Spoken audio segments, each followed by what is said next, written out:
Students, आप सभी का स्वागत है केमिकल सॉल्यूशन ऑनलाइन क्लासेस के अंदर। विद्यार्थियों, आज हम पढ़ेंगे बॉन्डिंग इन कॉम्प्लेक्स कंपाउंड। जो अपने संकुल पढ़ रहे हैं, संकुल यौगिकों में बंधन,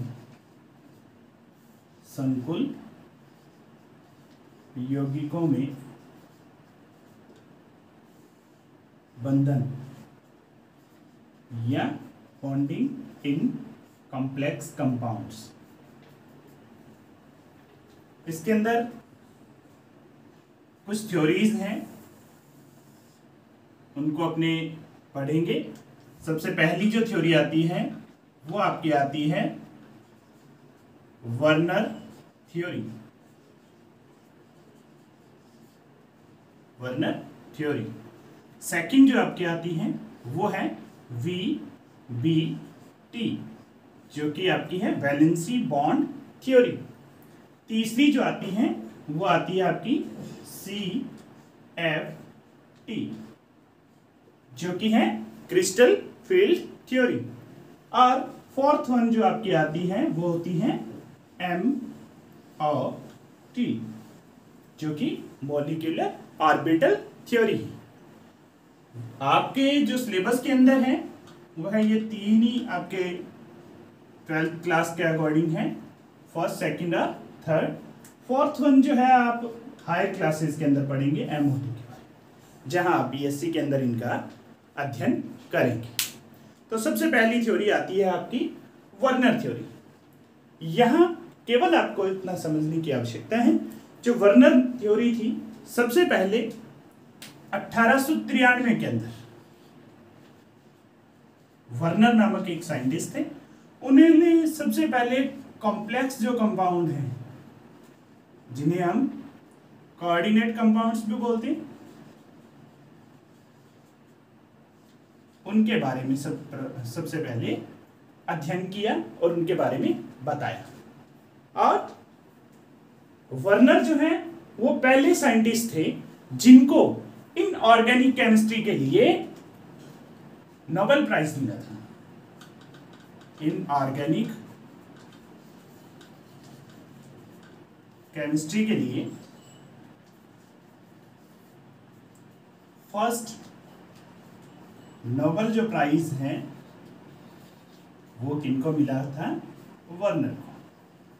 बहुत ही इंपॉर्टेंट बात है कि सबसे पहले इनऑर्गेनिक के अंदर जो है नोबेल प्राइज किनको मिला था? वर्नर जो साइंटिस्ट थे उनको मिला था। इन्होंने सबसे पहले ये बताया कि जो कॉम्प्लेक्स कंपाउंड हैं उनके अंदर दो तरह की वैलेंसी ये शो करते हैं। कौन कौन सी शो करते हैं? Primary valency, primary valency, and दूसरा जो इन्होंने कहा वो क्या था? Secondary valency.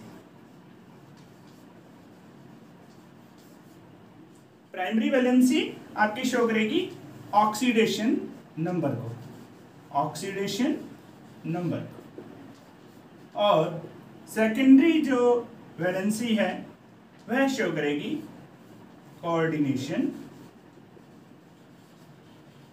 नंबर। अर्थात ये ऑक्सीडेशन स्टेट को शो करती हैं और ये CN या कोऑर्डिनेशन नंबर को शो। थ्योरी को हम एक एग्जांपल के द्वारा समझते हैं, जिसके अंदर आपको दिया हुआ है CONS3 की होल 6 और Cl3। एक आपको कॉम्प्लेक्स दिया हुआ है। इसके अंदर अपने देखेंगे कि इसकी प्राइमरी वैलेंसी क्या है और सेकेंडरी वैलेंसी क्या है। तो यहां हम जानते हैं कि प्राइमरी वैलेंसी क्या है? ऑक्सीडेशन नंबर को ही प्राइमरी वैलेंसी कहते हैं, जबकि कोऑर्डिनेशन जो नंबर है उसको अपने क्या कहते हैं? उसकी सेकेंडरी वैलेंसी कहा जाता है। तो यहाँ पे अपने जब इसकी ऑक्सीडेशन नंबर को निकालेंगे तो ये क्या आएगा? +3 आएगा। तो यहाँ आप देखें कि इसकी प्राइमरी वैलेंसी कितनी होगी? 3 होगी। और यदि हम बात करेंगे नंबर ऑफ कोऑर्डिनेशन नंबर जो है उसकी बात करेंगे तो वहां आप देखेंगे कि यहाँ पे NH3 जो लिगेंड है वह कितनी संख्या है उनकी 6 है, तो इसका सेकेंडरी वैलेंसी कितनी हो जाएगी 6 हो जाएगी। इसी एग्जांपल को यदि हम इस तरह से लिखें कि CO NH3 की होल 5 Cl और यहाँ हम लगाएं Cl2 डॉट NH3, यहाँ आप देखेंगे कि इसकी प्राइमरी वैलेंसी तो सेम ही रही, परंतु सेकेंडरी वैलेंसी का यदि हम देखेंगे तो 5 NH3 है और 1 यहाँ पे जो इनसाइड Cl है वो क्या होगी, ऐसे लिगेंड होगी। तो यहाँ इसका सेकेंडरी जो वैलेंसी है वह भी कितनी होगी 6 होगी। थर्ड एग्जांपल हम देखेंगे तो CO NH3 की 4 Cl2 और Cl डॉट NH3 की ट्वाइस होगी। तो आपका क्या होगा, देखेंगे यहाँ पे प्राइमरी वैलेंसी वही 3 है और सेकेंडरी वैलेंसी फिर से कितनी होगी 4 और 2 6 होगी। फिर हम देखेंगे इसी का कॉम्प्लेक्स बन सकता है CO NH3 की 5, इसमें यहाँ 6 था 5 4 और अब 3 हो जाएगा, तो यहाँ पे Cl 3 हो जाएगा और बाहर क्या आ जाएगा 3 NH3 हो जाएगा। यहाँ पे प्राइमरी वैलेंसी कितनी होगी 3 होगी और सेकेंडरी वैलेंसी क्या होगी 6 होगी। इस प्रकार से वर्नर ने जो थ्योरी दी उसके अंदर बॉन्डिंग को प्राइमरी और सेकेंडरी वैलेंसी के बेसिस पे उसने एक्सप्लेन किया। तो सबसे पहले जो थ्योरी थी आपकी वर्नर थ्योरी, जिसको आपने अभी पढ़ा।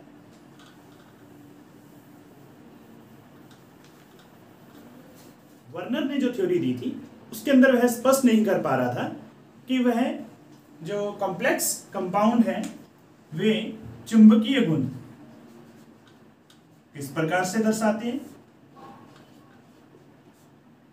या उनके जो कक्षक है वे दिशात्मक कैसे हो जाते हैं, दिशात्मक, या अपने इसको कहें कि ये डायरेक्शनल जो गुण है वह कैसे दर्शाते हैं। इन चीजों को ये बताने में असमर्थ रहा। फिर बात आई किसकी, वीबीटी की। वीबीटी के अंदर जो वैलेंसी बॉन्ड थ्योरी इसको कहा जाता है, इसको वैलेंसी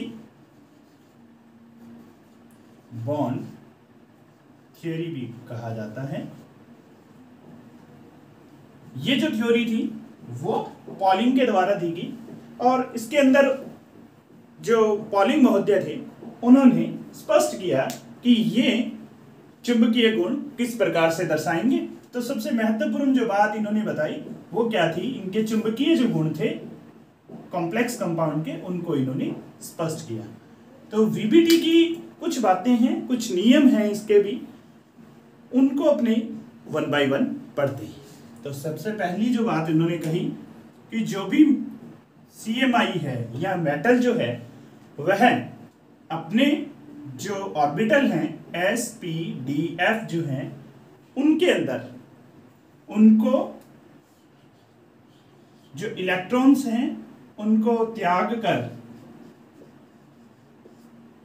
निश्चित संख्या के अंदर इलेक्ट्रॉन्स को त्याग कर जो लिगेंड्स आएंगे उनके लिए ये क्या उपलब्ध करवाता है, स्पेस उपलब्ध करवाता है।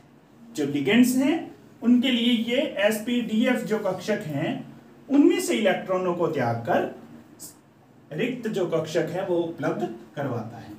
सेकंड जो बात आती है कि लिगेंड जो है must have minimum 1 lone pair. यदि उसके पास लोन पेयर नहीं है तो कोऑर्डिनेट जो बॉन्ड है वह पॉसिबल नहीं हो पाता। तीसरी जो बात आती है कि जो मेटल होता है, अभी हमने पढ़ा कि मेटल जो है वो इनमें से कोई भी जो अपने ऑर्बिटल्स हैं उनको क्या कर लेगा, वैकेंट कर लेगा, और लिगेंड जो होगा जिसके पास must have minimum 1 lone pair, ये जो लोन पेयर है यहाँ उपस्थित होगा। ये यहाँ से इलेक्ट्रॉन कहाँ देगा, मेटल को देगा। यही बॉन्डिंग आपकी क्या कहलाएगी, कोऑर्डिनेट बॉन्ड्स कहलाते हैं। तो ये जब लोन पेयर यहाँ आएगा तो इस प्रकार से एक पाई बॉन्डिंग बनती है, जिससे ही हम क्या कहेंगे, बैक बॉन्डिंग के नाम से भी जानते हैं। हिंदी के अंदर इसको अपने पश्च बंधन भी कहते हैं। जैसे ही बॉन्डिंग होती है तो बॉन्डिंग होने के बाद में इनकी जो एनर्जी है वो क्या हो जाती है, सेम हो जाती है। कब होगी ये सेम, जब इनका संकरण हो जाएगा, हाइब्रिडेशन। हाइब्रिडाइज जो ऑर्बिटल्स होते हैं और लिगेंड जो है आपस में क्या करते हैं, ओवरलैप करते हैं, अतिव्यापित हो जाते हैं। अतिव्यापन के बाद में ही अपने क्या हो पाता है, प्रॉपर हाइब्रिडेशन हो पाता है।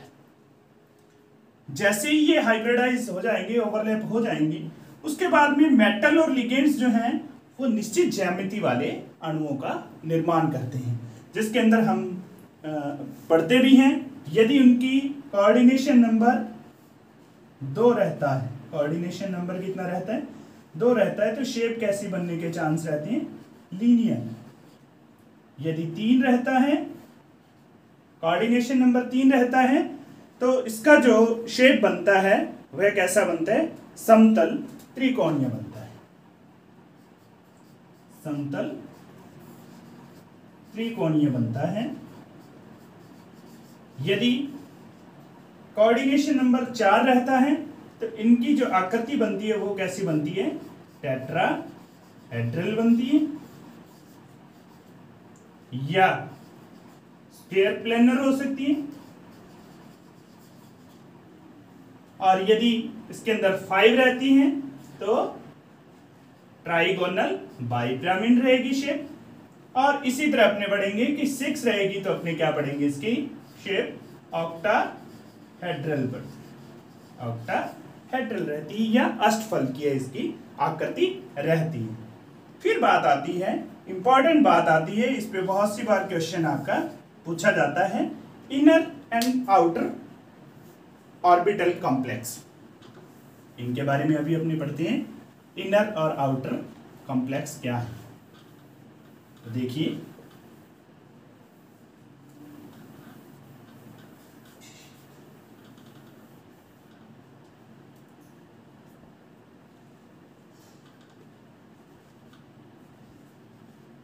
inner complexes और outer complexes। तो इसके अंदर देखिए, इनर या इनको कहा जाता है अंत्यसंकुल, या इसी का दूसरा नाम रहता है लो स्पिन, या इसी को जो आप कह सकते हैं कि ऐसे कॉम्प्लेक्सेस जिनके अंदर n-1 d ऑर्बिटल्स यूज्ड होंगे। तो आपको अच्छे से समझ लेना है कि इनर कॉम्प्लेक्सेस वे होंगे जिनके अंदर जो मेटल है उसके n-1 d ऑर्बिटल्स यूज्ड हो रहे हैं।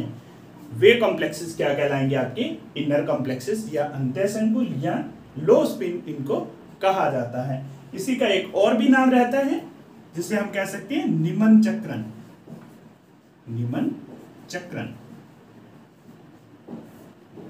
ये सभी ही नाम इसके इंपॉर्टेंट है, इसीलिए इसके अंदर बहुत सी बार आपके बोर्ड एग्जाम के अंदर क्वेश्चन आता है। इनर और आउटर कॉम्प्लेक्सेस को अंदर डिफरेंस भी आ सकता है, इनके बारे में एग्जाम्पल देके भी वो पूछ लेता है। तो आउटर जो कॉम्प्लेक्सेस रहेंगे उनका अपने क्या क्या नाम हो सकता है, इसको हम बाह्य संकुल भी कह सकते हैं, इसको अपने हाई स्पिन भी कह सकते हैं, इसी को अपने उच्च चक्रण कह सकते हैं, और या इसी को अपने क्या कह सकते हैं, एनडी ऑर्बिटल्स इसके अंदर यूज्ड होंगे। एनडी ऑर्बिटल्स यूज होंगे किसके, मेटल के, मेटल के एनडी ऑर्बिटल्स इसके अंदर यूज होंगे। यहां आपको ये बातें समझ लेनी है कि यदि n-d ऑर्बिटल्स यूज होंगे तो इनर कॉम्प्लेक्स होगा, और nd का मतलब क्या हो गया, आउटर। n-1 और nd का अर्थ आप समझ लें, n यहाँ पे क्या होती हैं, मुख्य क्वांटम संख्या, या अपने इसको कहते हैं कि प्रिंसिपल क्वांटम नंबर। यदि n की वैल्यू एक कम है, फॉर एग्जांपल n की वैल्यू है 6 और यहां अपने यूज में ले रहे हैं वो 5d यूज में ले रहे हैं, तो वह उनसे कॉम्प्लेक्सेस होंगे, इनर कॉम्प्लेक्स होंगे। और यदि हम n की वैल्यू 6 है और यहाँ जो यूज में आ रहे हैं मेटल के d ऑर्बिटल वो भी क्या है 6d यूज में ले रहे हैं, तो वह कैसे होंगे, आउटर कॉम्प्लेक्सेस बनेंगे। अंतिम जो बात रहती है इसकी वह रहती है कि यदि यहां जो है अनपेयर्ड जो इलेक्ट्रॉन्स हैं वो रह जाते हैं, या इनको अपने कह सकते हैं कि अयुग्मित इलेक्ट्रॉन्स रहें, तो वह स्पीसीज क्या होगी, अणुचुंबकीय होगी, या उससे हम कहेंगे कि ये पैरामैग्नेटिक होगी। और यदि सभी जो लास्ट के अंदर संकरण के बाद में पेयर्ड इलेक्ट्रॉन्स हो तो वह कैसी स्पीसीज बनेगी, डाईमैग्नेटिक या प्रतिचुंबकीय स्पीसीज हमें प्राप्त होगी। ये जो बातें थी बड़ी कुछ जो वीबीडी के बारे में थी। वीबीडी के अंदर इलेक्ट्रॉन्स फ्री किए, उनके अंदर लिगेंड्स के इलेक्ट्रॉन आ गए और वहां जो बॉन्डिंग बनी उसके द्वारा एक निश्चित ज्यामिति बनी और इनर और आउटर कॉम्प्लेक्सेस उससे बने। इस सभी चीजों को अपने पढ़ते हैं एक एग्जाम्पल के द्वारा।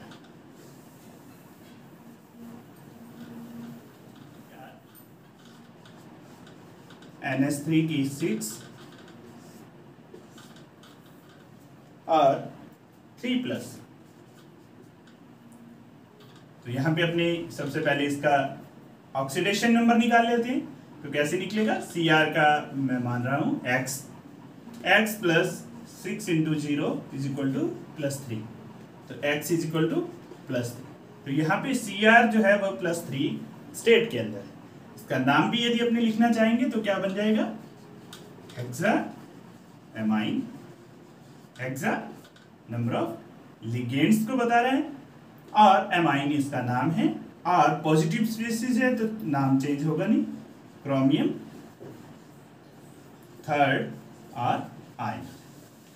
इसके अंदर अपने इस कॉम्प्लेक्स को वीबीटी के बेस पे एक्सप्लेन करें। तो Cr का जो एक्चुअल एटॉमिक नंबर रहता है वह रहता है 24। यहाँ +3 में है तो मीन 3 इलेक्ट्रॉन इसने त्यागे हुए, तो 21 इसका क्या हो जाएगा,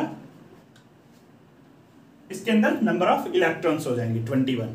तो इसको अपने कैसे फिल करेंगे, तो 1s2 2s2 2p6 3s2 3p6 और 3d 3 आ जाएंगे। यहां आप देखें 2 8 8 और ये 3d 3 आ जाएंगे। अब इसको अपने ये सभी जो हैं वे सभी फुल फील्ड हैं, ये सभी इलेक्ट्रॉन्स क्या हैं, फुल फील्ड हैं। यहाँ पे आप जानते हैं कि d जो ऑर्बिटल होता है, d जो सबसेल होता है उसके अंदर 5 ऑर्बिटल रहते हैं, जिसको 1 2 एंड 3। अब आपके पास देखिए यहाँ पे टोटल नंबर ऑफ लिगेंड जो हैं वो कितने हैं, 6 हैं, अर्थात इसका जो कोऑर्डिनेशन नंबर है वो कितना हुआ, 6 है। तो 6 के अंदर आपको पता है कि हमारे पास कितने ऑर्बिटल्स होने चाहिए, 6 होने चाहिए, और जबकि हमारे पास कितने 2 है। नेक्स्ट क्या आएगा इसका 4s और 4p ऑर्बिटल आएंगे। 4s का अपने लिखेंगे तो 1 ये रहेगा और p के लिए हमने 3 ये ऑर्बिटल्स हैं। अब यहाँ आप देखिए 1 2 3 4 5 एंड 6, तो हमें कितने चाहिए, 6 चाहिए। तो ये 6 कैसे आ जाएंगे, यहाँ पे NH3 इसने जो अपने लोन पेयर है वो यहाँ दिया, दूसरा यहाँ, थर्ड, फोर्थ, फिफ्थ और 6, ये सभी कहाँ आ जाएंगे, इस तरह से यहाँ आ जाएंगे, सभी यहाँ पे क्या रहेंगे NH3। इस तरह से ये ओवरलैप होकर क्या बनाएंगे, हाइब्रिडेशन होगा। और हाइब्रिडेशन में देखें कितने यूज हुए, 6 NH3 जो हैं वो यूज में आए हैं। तो क्या बना, कौन कौन से ऑर्बिटल्स यूज में आ रहे हैं, D2, यहाँ देखिए 1 और 2, फिर S ये वाला, और 3 P यूज में आ रहे हैं, तो D2sp3 हाइब्रिडेशन होगा। या अपने कहेंगे कि इसमें D2sp3 संकरण उपस्थित होगा। अब प्यारे बच्चों यहाँ पे देखिए कि N की वैल्यू मैक्सिमम कितनी है, 4, ठीक है। और यूज कहाँ कौन सा हो रहा है, N की वैल्यू मैक्सिमम कितनी है, 4, और यूज जो हो रहा है d ऑर्बिटल यूज हो रहा है वो कौन सा हो रहा है, 3d। तो ये क्या हुआ, n-1 हो गया ना, 3, n-1 जो यूज हो रहा है ये वाला क्या हो गया, n-1। इट मींस ये कैसा संकुल होगा, लो स्पिन होगा या निमन चक्रण होगा। कोऑर्डिनेशन नंबर कितना बताया मैंने, 6, और मैंने थोड़ी देर पहले आपको बताया था कोऑर्डिनेशन 6 वाले जो हैं उनकी शेप कैसी होगी, ऑक्टाहेड्रल, या हिंदी में अपने इसको कहते हैं अष्टफलकीय। तो देखिए इसको यदि आप और भी डिटेल में पढ़ना चाहें तो कैसे रहेगी ये वाली संरचना, ये वाली संरचना इस तरह की इसकी रहेगी, बीच में Cr रहेगा, यहाँ पे NH3 रहेंगे,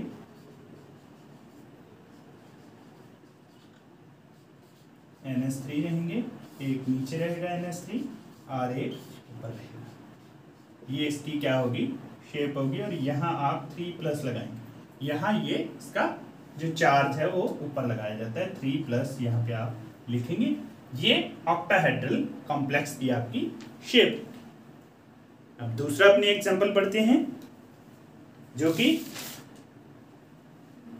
हाई स्पिन हो, जो कि हाई स्पिन होगा, CO F6 3-। ये वाला एग्जांपल आपका है। इसके अंदर आप देखें CO की अपनी ऑक्सीडेशन स्टेट मान लेंगे X, और यहां +6 - 1 = -3, x - 6 = -3, तो x +3 आ जाएगा। ये मैं पूरे डिटेल से पहले पढ़ा चुका हूं। यदि आपने पीछे की वीडियोस नहीं देखी तो इस वीडियो को पहले समझ ले कि ऑक्सीडेशन नंबर कैसे निकल रहा है। फिर अपने देखेंगे कि CO जो है उसका एक्चुअल जो एटॉमिक नंबर है वो 27 रहता है, 27 रहता है। जबकि अपने जब इसको +3 स्टेट के अंदर है, इट मींस इसके अंदर नंबर ऑफ इलेक्ट्रॉन्स कितने हो गए, नंबर ऑफ इलेक्ट्रॉन्स कितने हो गए, 24। पिछले एग्जांपल के अंदर आपने पढ़ा था 21 का, तो यहाँ 24 है तो क्या हो जाएगा, लास्ट में 3d6 हो जाएगा। यहाँ क्या हो जाएगा, 3d6 हो जाएगा, बाकी वो सेम रहेगा पहले वाला। यहाँ जो है अपने वही पीछे जो अपने किया है 1 2 3 4 और 5, तो इसके अंदर 6 रहेंगे, तो पहले वही अनपेयर्ड इलेक्ट्रॉन अपने इसको फिल करेंगे 5 और 6। इसके बाद में आपके पास आएगा 4s 4p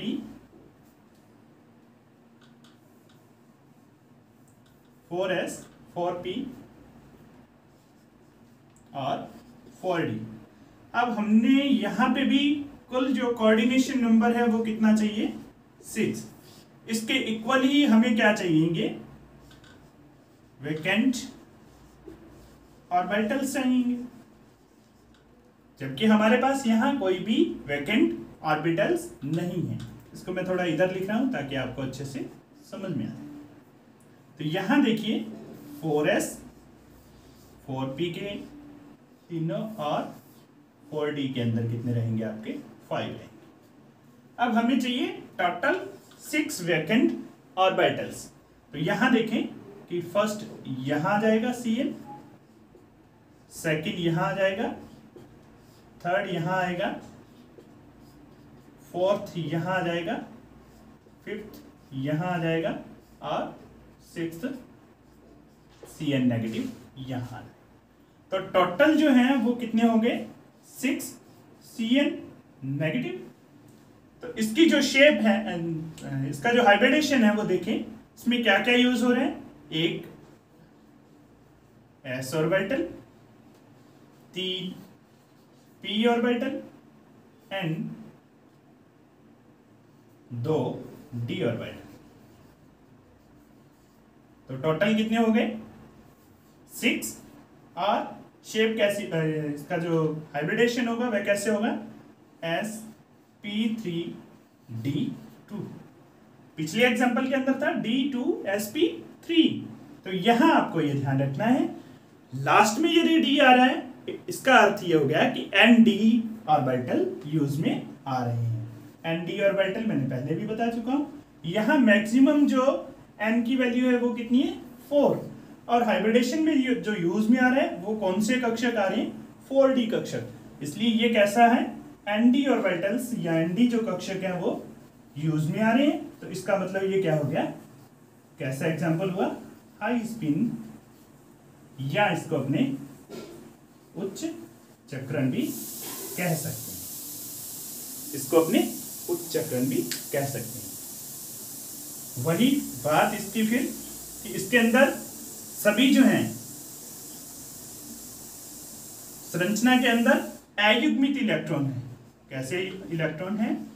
अयुग्मित इलेक्ट्रॉन्स हैं, या इनको अपने कहते हैं कि अनपेयर्ड इलेक्ट्रॉन्स इसके अंदर प्रेजेंट हैं। इलेक्ट्रॉन्स प्रेजेंट हैं तो ये कैसा बनेगा? पैरामैग्नेटिक या अनुचुंबकीय प्रकृति का होगा। और इसकी आकृति कैसी होगी? वही अष्टफलकीय, या इसको अपने कह सकते हैं ऑक्टाहेड्रल, या इसको अपने कहेंगे ऑक्टाहेड्रल। यदि आप संरचना बनाना चाहें तो वही बनेगी CO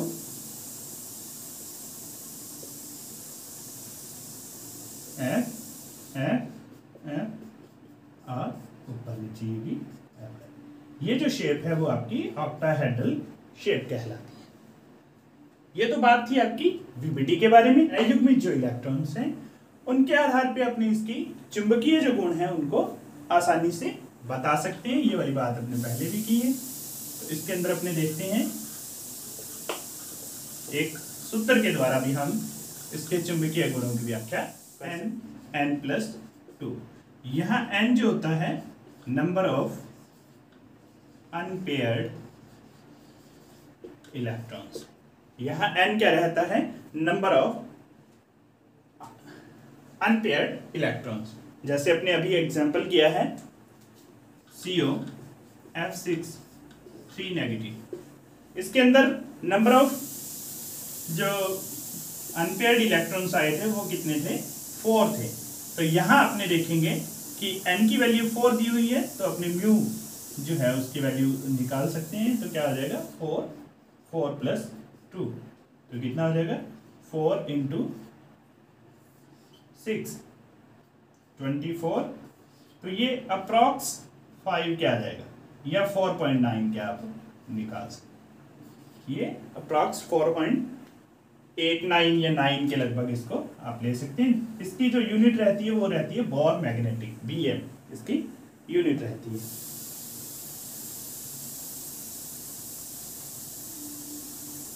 यदि म्यू की वैल्यू पॉजिटिव में आती है तो वह अनुचुंबकीय प्रकृति का होगा। कोई भी संकुल अनुचुंबकीय प्रकृति का होगा। इसी तरह से अपने एक एग्जांपल करते हैं CO NH3 की 6 और 3 पॉजिटिव। इसके लिए यदि अपने n की वैल्यू निकालते हैं तो n की वैल्यू यहाँ 0 आती है, और म्यू के अंदर यहाँ यदि रखेंगे 0 वैल्यू रखेंगे तो इट मीन्स ये जो है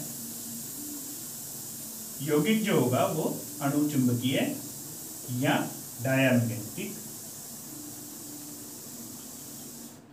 गुणों को प्रदर्शित करेगा। अब हम बात करेंगे लिमिटेशन ऑफ वीबीटी। सबसे पहली बात आती है कि वीबीटी जो है इसने जो कॉम्प्लेक्स कंपाउंड थे उनकी ज्यामिति या जिसे हम कहते हैं जियोमेट्री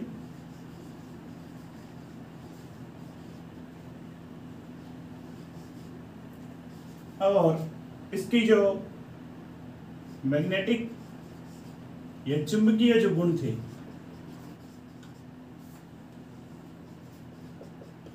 की व्याख्या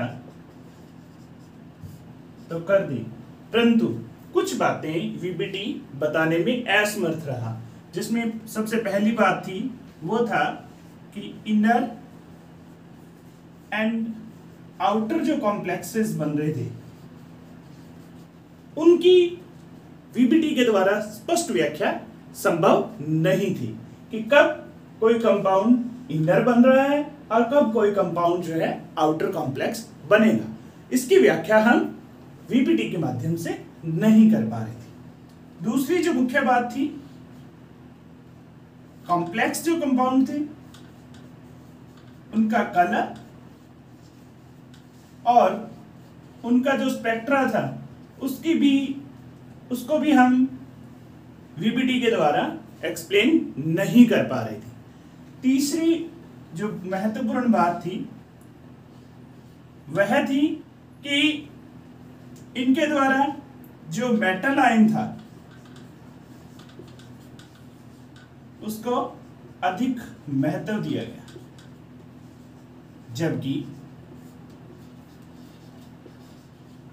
जो लिगेंड्स थे उनको विशेष महत्व नहीं दिया गया, विशेष महत्व नहीं दिया गया। और अंतिम जो बात रहती है वह रहती है कि इसके अंदर वीक एंड जो स्ट्रॉन्ग लिगेंड थे